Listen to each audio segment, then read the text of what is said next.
Hi, did you know that there's certain things that you need to know when you do a mobile event? Stay to the end of the video and I'm going to show you everything you need to know.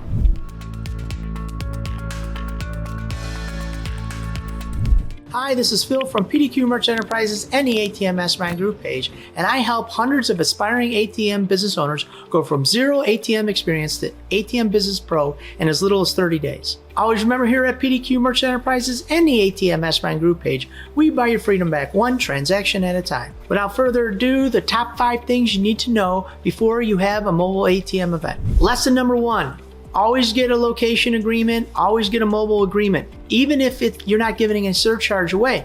One of the situations is this solidifies your agreement that you're going to do the ATM at their mobile event. If you're working with an event coordinator or somebody who's in charge, you want to get a piece of paper that says, this is what I'm going to do and this is what they're expecting of me. Now, sometimes you say, well, Phil, I'm not even giving any money away. They just want an ATM on property. Yes, I know that's true.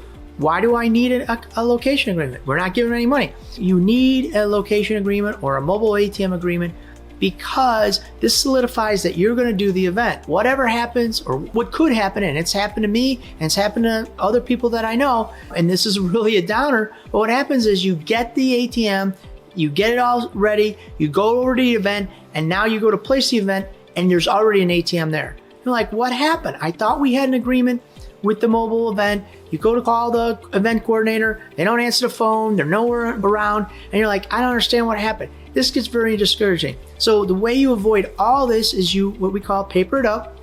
You get somebody to sign off on it. Now they know they're dealing with you, you're dealing with them. So you don't want that happen to you. So the way we avoid that is we get a mobile agreement contract, or we get a mobile agreement location agreement, or we get a location agreement, however you want to call it. But this way, they paper it up and they know they're doing business with you, and you can avoid these costly mistakes. Point number 2, you want to always touch base about 30 days in advance with the event. Hey, we signed that deal about 6 months ago. I was just calling you, Charlie. Hey, Charlie, how we doing? This is Phil from PDQ. We're going to do your mobile. Oh yeah, I'm glad you called. Everything's on schedule. We're going to do that. Or hey, Phil, you know what? We changed the event. And you know what? You remember how we were going to do Thursday, Friday, and Saturday? We're going to add Wednesday now. The committee decided we're going to do Wednesday. Can you bring the ATM earlier? No problem, Charlie. We can handle it. This is what you want to do. You want to call these people to let them know, hey, I'm ready, and I just want to make sure that we're all on the same page. So if you're thinking about starting a profitable ATM business but didn't know how, stay at the end of the video. I will show you our checklist of how to start your ATM business the right way so you can avoid costly mistakes along the way. In this checklist, I will share with you the 5 things you need to start your profitable ATM business so you can build a passive income source for your family. You'll have a clear roadmap towards ATM business success so you can earn between $250 and $1,500 of passive income every single month. All right, let's get back to the video. Point number 3, make sure you have power in the area that they want to place the ATM. Most of the time, I'm going to say almost every time, we have power at every one of these events because they got to run beer trucks, they got to run food trucks, they need lights, they need things in the fair or the festival. They're going to need electricity. But you know what? When we started out in the game, we set up a trailer that was on propane to convert it to electricity so we can run our ATMs. We never used it.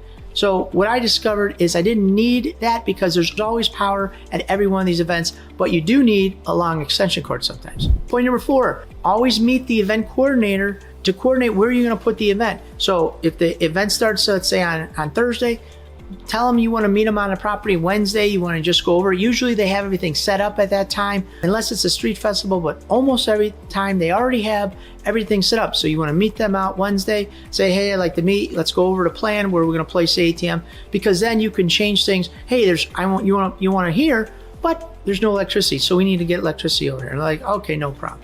So always meet them out, usually the day before the event. And point number 5, make sure it's security. This is important if it's a multi-day event because you want to see, what do you want to do? Do you have to take the money out at night or do you not? So if they have security on property, sometimes you'll leave the ATM. You say, okay, we're here 4 nights. There's security. There's the local police. They got security. They got people that is going to protect my money and I don't have to take the money at night. Sometimes you decide, you know what? I'm a little insecure with that. I'd rather take the money out at night. So you guys will do that. We usually chain some of the ATMs up and try to secure them the best way we can. Most of the time we take the money out, sometimes we don't. It depends on the level of security at the event. I was a little insecure leaving the money in the middle of the field, even if they had security, but you guys gotta make the decision for yourself. What do you wanna do? How do you wanna do it? is this something that I'm okay with or not? So if you're interested in starting your own ATM business, I want to invite you to my free checklist entitled the ATM Business Passive Income Checklist, where I'll share with you the top 5 things you need to start a profitable ATM business so you can make more money for your family, spend more time with your family, and create that passive income stream that you so desire. So click the link down below to register today. Again, this is Phil from PDQ Merch Enterprises and the ATM Mastermind group page, where we buy your freedom back one transaction at a time. Thank you guys very much.